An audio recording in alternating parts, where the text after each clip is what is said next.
What is up, For Honor family? Hope y'all are doing well today. I'm going to be talking about Aramusha in this one. Year 9 Season 1 brought a lot of good things to us, like inventory slots and material changes by body parts, along with some unfavorable changes with the UI.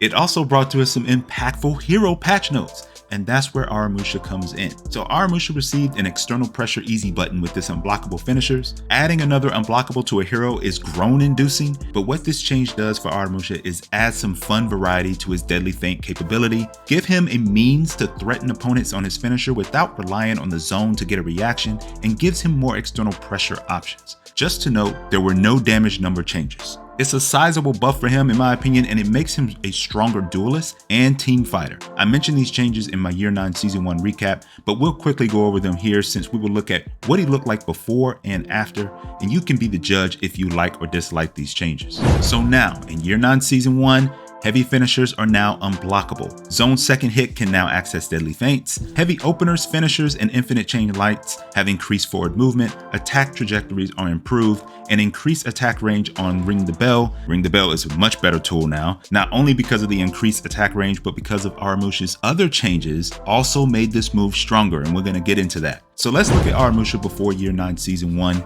You can see that his heavy finisher for both his side heavy and his top heavy have no distinct properties, so no uninterruptible, no unblockable, no bleed, etc. Now look at his changes after the Year 9 Season 1 update, and the fear factor definitely goes up. No longer can Aramusha get revenge and you just stand there and block. You will be forced into thinking about different actions to take. Will you dodge, which I've seen a lot of players do?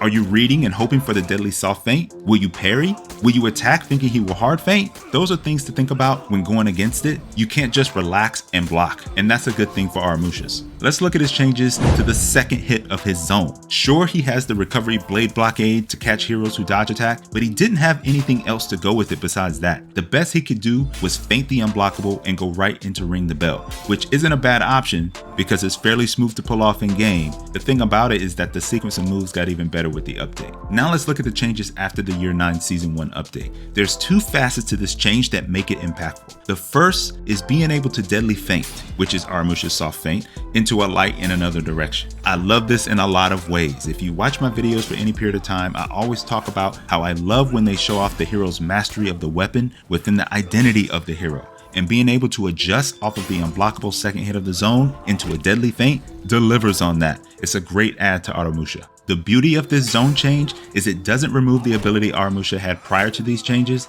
and that's hard feinting the zone and going into Ring the Bell. Ring the Bell allows Aramusha to keep up his pressure, because once you successfully land the bash, you can immediately go into a light or heavy finisher. That is important.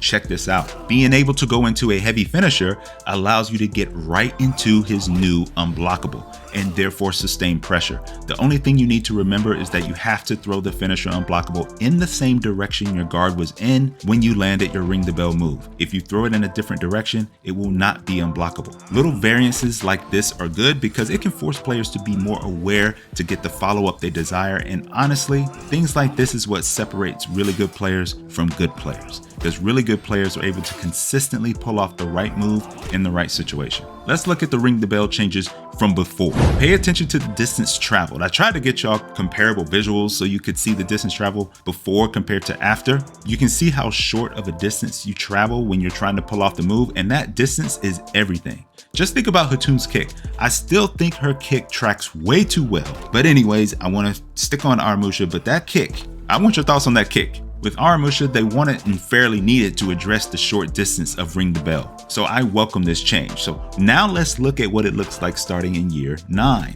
You can definitely see a change in the distance traveled. This just means you will need to have more of a watchful eye and adjust your distance from Aramusha in team fights. He can close that distance since his forward dodge heavy can cancel into Ring the Bell, but that's where hero knowledge helps because it can help you stall longer knowing the strength of each hero, helping you to survive and really hope for a teammate to show up. So that's going to be an adjustment that all players are going to have to make. I want to briefly show you the moveset so you can see the before and after, just so you can have eyes on the changes and how they appeared. Nothing fancy. They were adjusted accordingly, and who knows, someone may look back at this in a year or two and think, I like Aramusha before these changes, but I still think it's good to just show you everything so you can see how it was before and how it is after to see if you like it. Because as we noticed with the UI, even though they had good intentions with that UI, it doesn't look that great. I actually think it's worse now. Now, I didn't just hang out in the training arena with Aramusha, I took him out for a spin. And isn't that how these changes feel? It doesn't feel like a new car or a new home. It feels like a modded car or a renovated home. You still have some of those same feels when you play the hero and you try and adapt to what's new, and ultimately, you will decide whether you like it or not. I'm not an Aramusha main, but he is a hybrid that I love to play because of his personality along with his moveset. I love the deadly feints. I think we'll see more of him on the battlefield with these changes. But what do you think about Aramusha's changes? Do you think he needed more pressure? Do you loathe the fact of another unblockable? Do you think this helps or hurts the cast of heroes in any way? I'm curious to know. Thanks for tuning in. There are many videos you can tune into, and you tuned into this one today. I appreciate you for that and always will. Until next time, y'all. Peace.